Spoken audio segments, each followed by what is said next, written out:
বলুন তো কি হয়েছে? আমি সাংবাদিক জামালউদ্দিন, দৈনিক গণবার্তা। আমি গোপন সূত্রে খবর পাইছে যুব দলের লোকজন, বান্দরবান বিএনপি যুব দলের লোকজন কেন্দ্র দখলের পায়তারা করতেছে। আমি ওই এলাকায় গেলে, কাশেমপাড়া গেলে দেখিছে সেখানে যুব দলের লোকজন হইচই করতেছে। পরে আমি ক্যামেরা রেকর্ড অন করলে আমাকে বলে তুই কে? আমি বলি আমি সাংবাদিক। সাংবাদিক বলার পরে যুব দলের আরিফ আমার কলার টাইনা ধরে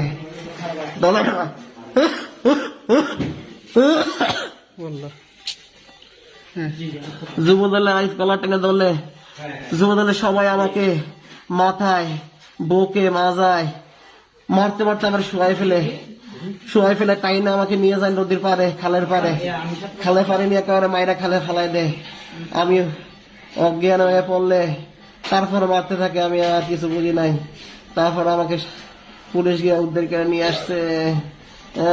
আমি বিচার চাই। আমি সাংবাদিক হওয়ার পরে বলতেছে ওরা সাংবাদিক মাইরালা বলতেছে। ওইখানে মিরর নিয়ে যে সাংবাদিক ছিল, আরো সাংবাদিক ছিল, সবাই যারা যারা সাংবাদিক বলছে সবাই মারছে।